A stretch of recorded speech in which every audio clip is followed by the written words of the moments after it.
Berani sekali dia mencoba membunuh aku dengan racun, dasar wanita ular. Pak Anderson mengepalkan tangannya, dia marah saat mengetahui dia sering merasakan sesak karena makanan yang dia makan ditaburi racun. Aku akan pastikan dia mendapatkan hukuman yang berat. Lalu Pak Anderson terbatuk-batuk. Asisten Zi hanya diam, dia setia berdiri di samping berangkar. Pak Anderson jadi teringat dengan Daniel yang begitu peduli terhadap Fiona sampai rela terluka demi wanita yang sudah bersuami itu. Zi. Kenapa Tuan? Daniel sedang apa sekarang? Asisten Zi terdiam sebentar, dia tahu Daniel kabur dari rumah sakit, karena dari rumah sakit belum mengizinkan Daniel untuk pulang. Tapi dia tidak mungkin bilang yang sebenarnya pada Pak Anderson. Dia sedang tidur Tuan, tadi saat Anda belum siuman. Tuan Daniel memaksakan diri untuk melihat keadaan Anda. Benarkah? Pak Anderson merasa tersentuh mendengarnya. Iya, Tuan. Zi, aku ingin kamu menyelidiki tentang wanita yang bernama Fiona itu. Termasuk tentang keluarganya, aku harus tahu itu. Tapi untuk apa Tuan? Untuk memberi peringatan jika dia berani menggoda anakku. Bagaimana bisa Daniel menyukai wanita yang sudah bersuami? Itu akan mencoreng nama baik keluarga dan perusahaan. Apalagi wanita itu pasti berasal dari keluarga Ren Asteris Ahan. Sementara di tempat lain, melihat Fiona yang berpenampilan seperti itu, membuat Daniel merasa gerah, sampai tenggorokannya terasa kering. Dia segera mengambil minuman dingin di dalam kulkas dan langsung meneguknya. Daniel. Tiba-tiba Fiona datang tanpa merasa berdosa, wanita itu tersenyum manis padanya. Membuat Daniel tersendak. Ohok, ohok, ohok. Fiona panik melihatnya, dia refleks menepuk-nepuk punggung Daniel, ya ampun, minumnya pelan-pelan dong. Fiona malah mengomelinya. Sentuhan tangan Fiona ke punggung Daniel serasa tubuhnya tersengat aliran listrik, dia segera menjauhkan dirinya dari Fiona, membuat Fiona kebingungan kenapa pria ini terlihat salah tingkah. Benar-benar wanita polos padahal dia sudah tidak polos lagi. Kakakmu duluan masak, Aku mau ke kamar mandi dulu. Daniel mendadak jadi gagap. Fiona hanya mengangguk walaupun hatinya bertanya-tanya, mengapa Daniel seperti itu. Daniel bergegas masuk ke dalam kamar mandi, dia menyandarkan punggung di daun pintu, memegang dadanya seakan jantungnya akan segera meledak. Malam ini rasa lapar malah berkurang, bukan ingin memakan nasi lagi, tapi ingin memakan Fiona. Ah sial, mengapa harus berpikiran mesum kayak gini? Sementara itu Fiona lagi di dapur, dia sedang memotong sayuran dan daging sapi, tiba-tiba dia merasakan dirinya mual. Fiona berlari ke wastafel, mengeluarkan semua yang mendesak di dalam perutnya, sampai dia merasa sedikit lega. Ada apa denganku? Fiona tercekat begitu mengingat bulan ini dia belum datang bulan juga, belum lagi nafsu makannya yang semakin begitu meningkat. Apa aku lagi hamil? Fiona menggelengkan kepala, dia tidak boleh hamil. Di saat dia sudah bertekad untuk meninggalkan semuanya. Meninggalkan Satria, keluarganya, dan juga Daniel. Karena itu Fiona ingin malam ini menjadi malam yang indah dia bersama Daniel untuk terakhir kalinya.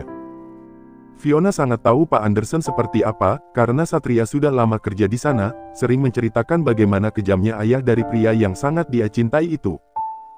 Apalagi Fiona sangat ingat dengan ancaman Pak Anderson yang akan membuat dia dan orang di sekitarnya menderita jika dia tetap bersama Daniel. Dia tidak ingin menyeret orang-orang di sekitarnya harus berada dalam masalah ini gara-gara dirinya. Fiona mengusap perutnya, tapi seandainya dia hamil, dia rasa dia akan bahagia karena memiliki separuh nyawa dari pria yang dia cintai. Karena memang dia dan Daniel tidak akan bisa bersama, terlalu jauh perbedaan di antara mereka, apalagi statusnya yang kini masih menjadi istri Satria. Fiona teringat dengan tawaran Sandra yang ingin mengenalkan dia pada sepupunya malam ini, mumpung ada acara keluarga. Tapi sayangnya Satria tidak mengizinkannya menginap di rumah Sandra. Padahal ada pekerjaan yang sangat diminati Fiona.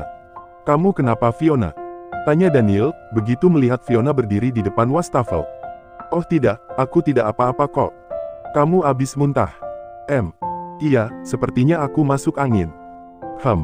Sayang sekali, aku pikir kamu hamil. Canda Daniel. Walau di dalam hatinya berharap iya. Aku pasti akan bertanggung jawab, aku akan menikahi kamu. Aku akan menjadi ayah yang baik untuk anak kita. Fiona terdiam, entah mengapa dia merasa sedih mendengarnya, karena mungkin hari ini adalah hari terakhir dia bertemu dengan Daniel. Karena itu dia ingin satu malam ini dia habiskan bersama Daniel. Ingin membuat kenangan indah di antara mereka berdua. Walaupun sebenarnya ini sangat menyakitkan untuknya, begitu juga untuk Daniel. Tapi hanya ini jalan satu-satunya yang bisa dia lakukan, untuk kebaikan semuanya, walaupun mungkin dia harus mengorbankan perasaannya. Karena dia tidak akan pernah melihat pria itu lagi, pria yang sangat dia cintai, dia tidak ingin Daniel dan papanya bertengkar gara-gara dia. Dan apalagi kalau sampai Pak Anderson menyakiti keluarganya. Fiona, kenapa kamu menangis? Daniel nampak kebingungan begitu melihat Fiona tiba-tiba menangis. Fiona segera menghapus air matanya, padahal dia sudah berusaha keras untuk tidak menangis. Sungguh takdir yang dia dapatkan dari begitu menyakitinya, entah kapan dia bisa hidup bahagia. Sementara dia harus pergi meninggalkan orang yang telah membuatnya bahagia. Demi kebaikan Daniel. Dia tidak ingin membuat Daniel menjadi anak yang membangkang gara-gara dirinya. Karena dia tahu rasanya kehilangan orang tua itu seperti apa. Oh enggak kok, aku gak nangis. Hanya kelilipan aja. Fiona mengatakan sambil menghapus air matanya. Jangan membohongi aku Fiona. Jika kamu punya masalah. Fiona langsung mengecup bibir Daniel agar Daniel diam tidak bertanya panjang lebar padanya. Daniel mematung begitu merasakan bibir Fiona menempel pada bibirnya, dia ingin membalas ciuman itu tapi Fiona langsung menghindar. Aku masak dulu. Fiona langsung pergi tanpa merasa berdosa. Ciuman yang sangat nanggung, membuat kepala Daniel terasa pusing. Padahal dia ingin berciuman dengan wanita itu lebih lama lagi. Fiona segera mengeksekusi bahan yang akan dia masak, dia bahagia akhirnya bisa memasak untuk Daniel. Walaupun mungkin ini masakan untuk pertama dan terakhir kalinya yang dia bisa persembahkan untuk Daniel. Biar aku bantu. Daniel mengambil daging sapi, dia memotong daging sapi itu menjadi beberapa bagian. Fiona hanya tersenyum memperhatikan Daniel, setiap kali melihatnya rasanya seperti mimpi dia bisa seperti ini bersama seorang Daniel. Fiona mulai memasak, mengocek makanan di dalam wajan, dia dikejutkan dengan Daniel yang tiba-tiba memeluknya dari belakang lalu mencium bahunya. Hembusan nafas Daniel menerpa kulit lehernya, membuat tubuhnya berdesir. Fiona sekuat hati untuk terus fokus memasak. Setelah semua masakannya matang, mereka pun makan bersama, mereka terlihat seperti sepasang pengantin baru yang sangat berbahagia. Bagaimana rasa rendangnya? Tanya Fiona. Daniel tak langsung menjawab, menikmati dulu rasa rendang itu. Enak. Benaran. Fiona lega mendengarnya. Iya enak sekali, aku ingin kamu tiap hari memasak untukku. Fiona hanya diam, dia pura-pura tersenyum. Ayo makan. Daniel menganggukkan kepala, dia mulai memakan masakan Fiona, matanya tiada henti memperhatikan Fiona yang sedang makan juga, padahal Fiona lagi makan, tapi terlihat begitu menggemaskan. Dia tersenyum bahagia, dulu dia hanya membayangkan saja seandainya Fiona memasak untuknya dan dia makan bersama Fiona di meja makan ini. Akhirnya malam ini khayalannya terkabul. Setelah selesai makan, mereka berdiri di balkon sana, memperhatikan pemandangan di malam hari, kendaraan yang berlalu lalang di jalan raya sana. Kemudian turun hujan, menemani mereka di sepanjang malam ini. Membuat hawa terasa begitu dingin. Daniel memperlihatkan sebuah bolpoin berwarna hitam pada Fiona, apa kamu masih ingat bolpoin ini? Bolpoinnya sama aja kayak yang lainnya. Apa ada kelebihannya? Fiona membawa bolpoin itu, dia mencoba menulis di telapak tangannya, rupanya tintanya sudah mengering. Itu bolpoin punya kamu. Fiona membulatkan matanya, yang kamu pinjam itu. Dia sama sekali tidak menyangka Daniel bisa menyimpannya dalam waktu yang sangat lama, sampai bertahun-tahun. Iya, dulu aku sengaja ingin mendekati kamu. Tapi kamu susah diajak bicara. Selalu menundukkan kepala. Fiona merasa terharu mendengarnya, tapi sayangnya dia tidak bisa hidup bersama pria itu. Sampai dia berusaha keras agar air matanya tidak keluar. Dia tidak boleh menangis di depan Daniel. Sebenarnya kamu juga cinta pertama aku, Daniel. Akhirnya Fiona mengakui perasaannya pada Daniel. Daniel merasakan seperti sedang ditaburi bunga-bunga yang indah. Ternyata Fiona juga dari dulu mencintainya. Tapi aku tidak bisa menunjukkan rasa cinta itu karena aku tidak memiliki kepercayaan diri.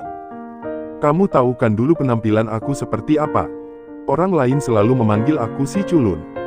Daniel mendekatkan jaraknya pada Fiona, dia memegang wajah Fiona, memandangi wajah cantiknya wanita itu.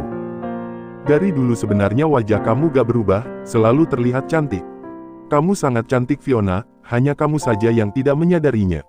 Fiona malah tertawa kecil. Loh kenapa tertawa? Aku serius mengatakannya. Aku tidak menyangka saja seorang Daniel Gilbert bisa mencintai aku seperti ini. Rasanya seperti mimpi. Dan aku berharap untuk tidak bangun lagi, ingin selalu bersama kamu walaupun itu di dunia mimpi. Karena itu kamu harus bangun, kita harus membuat mimpi itu menjadi kenyataan. Aku ingin menikahi kamu, dan mengurus perceraian kamu dengan Satria. Daniel sama sekali tidak tahu mengenai Pak Anderson yang sudah mengancam Fiona. Keduanya saling menatap. Begitu terasa hening. Semakin lama semakin dalam mengunci pergerakan mereka satu sama lain, Daniel meminimalkan jarak di antara mereka berdua. Daniel merengkuh pinggang Fiona, membawanya semakin dekat, mengarahkan tatapannya hanya menatap kedua bola mata indah Fiona. Memandanginya dengan penuh cinta dan memujanya tiada habisnya. Daniel menundukkan wajahnya, menyatukan kedua bibir mereka merapatkan pelukannya sehingga tidak ada jarak 1 cm pun di antara mereka. Fiona mengalungkan tangannya ke leher Daniel agar dia tidak terjatuh, karena Daniel semakin rakus mencium dirinya, membuat Fiona tidak bisa mengimbanginya. Hawa malam hari yang dingin kini terasa sangat panas. Mereka saling melepaskan ciuman mereka, menempelkan kedua kening mereka, mencoba untuk mengambil nafas sebentar, saling memandang dengan nafas terengah-engah. Kemudian Daniel menggedong tubuh Fiona, membawanya masuk ke dalam kamar. Hati Fiona berdebar-debar, dia masih mengalungkan tangannya ke leher Daniel, memandangi pria tampan yang begitu gagah menggendong dirinya. Begitu sampai di dalam kamar, Daniel membaringkan Fiona di atas kasur. Fiona mengepalkan tangannya memegang erat spray, dia tahu ini salah, tapi dia ingin malam ini menjadi malam yang indah untuk dia dan Daniel di pertemuan terakhir mereka. Dia ingin melakukan apapun yang dia inginkan bersama Daniel.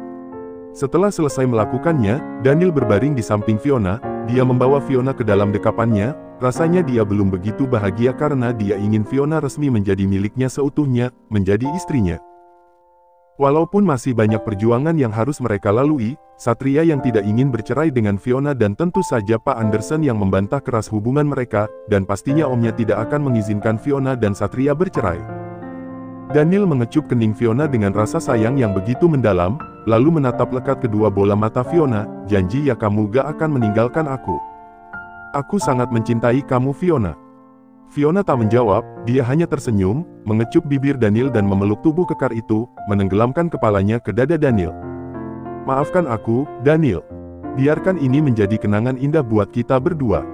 Sebuah kenangan indah yang terbaluti dosa. Biarkan aku yang menanggungnya, karena aku sendiri yang membiarkan kamu masuk mengisi kehidupan aku. Aku berharap setelah ini kamu bisa hidup dengan bahagia walaupun tanpaku.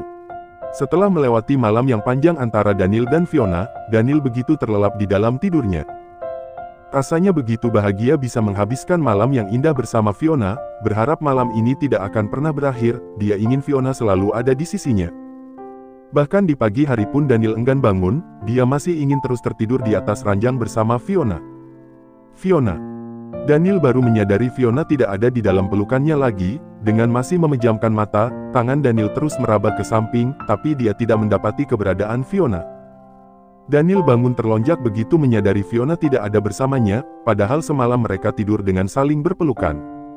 Fiona. Daniel memanggil nama wanita yang sangat dicintainya itu. Namun sayangnya, tidak terdengar sahutan dari Fiona. Daniel segera bangkit, dia melihat ada selembar kertas di atas nakas. Daniel mengerutkan keningnya, dia segera membaca surat yang Fiona tulis di selembar kertas itu. Daniel, terima kasih untuk segalanya. Aku tidak pernah menyesali pertemuan aku bersama kamu. Bagiku semuanya sangat indah dan membuat aku menjadi wanita yang sangat bahagia setiap kali bersama kamu. Namun aku tidak bisa membiarkan hubungan kita tetap seperti ini. Kamu pantas mendapatkan perempuan yang lebih segalanya dari aku. Karena itu mulai sekarang lupakanlah aku, menikahlah dan hidup bahagia dengan wanita yang tulus mencintai kamu. Aku tahu mungkin setelah ini kamu akan membenci aku karena telah mempermainkan perasaan kamu. Maafkan aku. Tapi memang tak seharusnya hubungan kita seperti ini. Selamat tinggal Daniel, aku harap hidup kamu akan bahagia dengan pasangan kamu nanti. Semalam Fiona menulis surat itu dengan menitikkan air matanya, dia terus terisak karena sesungguhnya dia tidak ingin berpisah dengan Daniel, tapi ini semua demi kebaikan semuanya. Dia tidak ingin Daniel bersitegang dengan Pak Anderson gara-gara dirinya, dia tidak ingin Pak Anderson mengusik keluarganya gara-gara kesalahan dia bersama Daniel, dan dia ingin segera melepaskan diri dari Satria. Daniel menggeleng, tanpa terasa dia menetaskan air matanya setelah membaca surat dari Fiona. Dia tidak menyangka bahwa semalam adalah pertemuan terakhir dia dan Fiona. Daniel tidak bisa menerima keputusan Fiona yang tega meninggalkan dia begitu saja tanpa alasan yang jelas. Gak bisa. Kamu gak bisa meninggalkan aku seperti ini. Semua ini terasa begitu menyakitkan untuknya. Daniel segera pergi, dia harus mencari Fiona kemanapun Fiona pergi. 3 bulan kemudian, Satria dan Fiona telah resmi bercerai. Rupanya Fiona menyewa pengacara untuk mengurus perceraian dia dengan Satria sampai tuntas. Satria masih tidak terima dengan perpisahan ini, bahkan selama 3 bulan ini dia belum pernah bertemu Fiona lagi. Saat dia menamparkan Fiona, itu adalah terakhir kalinya dia bertemu Fiona. Bahkan Om Ari pun tidak tahu keberadaannya. Katakan di mana Fiona berada. Satria terus mendesak pengacara yang disewa oleh Fiona. Saya tidak tahu Pak, hanya saja 3 bulan yang lalu dia membayar saya untuk mengurus perceraian dia bersama Anda sampai tuntas. Gak mungkin, dapat uang dari mana Fiona untuk membayar kamu? Saya berani bersumpah Pak Satria. Arregggh. Satria mengacak-acak rambutnya, dia tidak bisa menerima semua ini. Apalagi sekarang dia harus meninggalkan rumah karena sudah 3 bulan dia tidak bisa membayar cicilan rumah, apalagi dia susah untuk mendapatkan pekerjaan karena Pak Anderson telah memblokir nama dia di semua perusahaan di negeri ini. Ini sudah hampir 3 bulan asistensi, bagaimana bisa kamu tidak menemukan juga keberadaan Fiona? Daniel mengatakannya dengan emosi. Pria itu ini berubah bukan seperti Daniel yang dulu lagi, kini Daniel terkesan menjadi pria yang sangat dingin kepada siapapun. Daniel nampak frustasi, selama ini dia sudah menyewa banyak detektif untuk mencari Fiona, tapi sulit sekali untuk menemukan keberadaannya. Bahkan dia sudah mendesak Sandra menanyakan di mana Fiona berada tapi Sandra selalu mengatakan dia juga tidak tahu di mana Fiona. Maafkan saya Tuan, saya sudah melakukan segala cara untuk menemukannya, tapi saya usahakan akan bekerja lebih keras lagi, saya akan menyewa lebih banyak detektif lagi. Asisten Z mengatakannya dengan sungguh-sungguh. Daniel merasakan dirinya merasa mual, dia segera lari ke wastafel, entah mengapa akhir-akhir ini dia sering merasakan mual, bahkan dia tidak bisa tidur jika tidak memeluk kemejanya yang dulu dipakai Fiona. Asisten Z, aku mau rujak. Asisten Z, aku mau buah jeruk yang gak ada bijinya. Asisten Z, aku mau durian yang dibawa dadakan dari pohonnya. Asisten Z, aku mau nasi uduk di kedai dekat taman bunga. Asisten Z, aku mau kelapa muda tapi harus kamu yang manjat. Asisten Z, aku mau ini. Asisten Z, aku mau itu. Asisten Z hanya bisa mangut saja, menuruti keinginan sang tuan. Seakan seperti seorang suami yang lagi melakukan apa saja buat istrinya yang nidam. Yang membuat asisten Z kesal adalah saat malam itu Daniel meminta dibelikan nasi goreng malam-malam tapi harus buatan Bosum, seorang pedagang nasi goreng terkenal sampai harus ngantri 3 jam, pas nyampe apartemen Daniel, sang tuan muda malah sudah tidur. Asisten Z hanya bisa mengusap dada, mungkin kalau bukan tuannya, sudah dia pites. Tuan, nasi gorengnya sudah saya belikan. Asisten Z berusaha membangunkan Daniel dengan begitu lemah lembut, saat itu Daniel sudah tertidur di sofa. Asisten Z memang tahu password pintu apartemen Daniel. Namun Daniel enggan bangun, seperti biasa dia memeluk kemeja yang dulu dipakai Fiona. Tuan, buat kamu saja. Daniel mengatakannya dengan nada kesal dan mata terpenjam. Asisten Z hanya menghela nafas berat, mana mungkin dia mau makan di tengah malam seperti ini, padahal tadi dia sedang tidur nyenyak, tapi Daniel malah mengganggu tidurnya. Daniel tidak tahu perjuangan asisten Z untuk mendapatkan nasi goreng itu, apalagi dia kebagian porsi terakhir. Dan harus beradu mulut dulu dengan seorang wanita yang tak kebagian porsi nasi goreng itu, padahal wanita itu membeli nasi goreng buat temannya yang lagi hamil. Mereka sama-sama tidak mau mengalah, karena asisten Z harus selalu melaksanakan tugas dari tuannya dan wanita itu harus sangat setia pada sahabatnya. Akhirnya si pedagang nasi goreng membagi satu porsi nasi goreng itu menjadi 2 bagian, agar keduanya kebagian dan tidak bertengkar lagi. Asisten Z melihat ada cincin yang tergeletak di atas meja, sepertinya Daniel habis mencopot cincin pertunangannya bersama Alexa yang sudah diselenggarakan seminggu yang lalu. Kenapa cincinnya tidak dipakai tuan?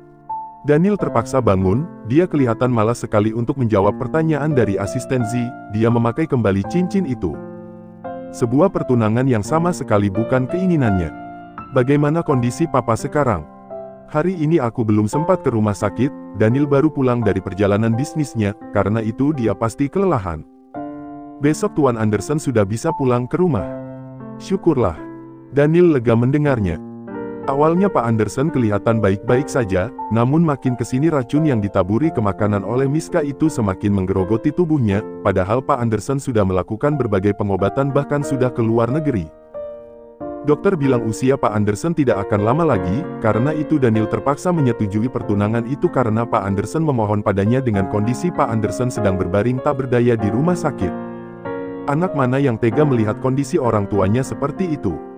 Mereka tidak tahu bahwa yang beli nasi goreng itu adalah Sandra. Kebetulan hari ini Fiona pulang ke Indonesia, rencananya dia akan mengambil cuti liburan selama 1 minggu ini. Akhirnya setelah beradu mulut dengan laki-laki nyebelin itu aku bisa mendapatkan nasi goreng ini. Sandra memberikan nasi goreng bosum kepada Fiona. Fiona nampak bahagia karena akhirnya dia bisa memakan nasi goreng yang terkenal dengan cita rasanya itu.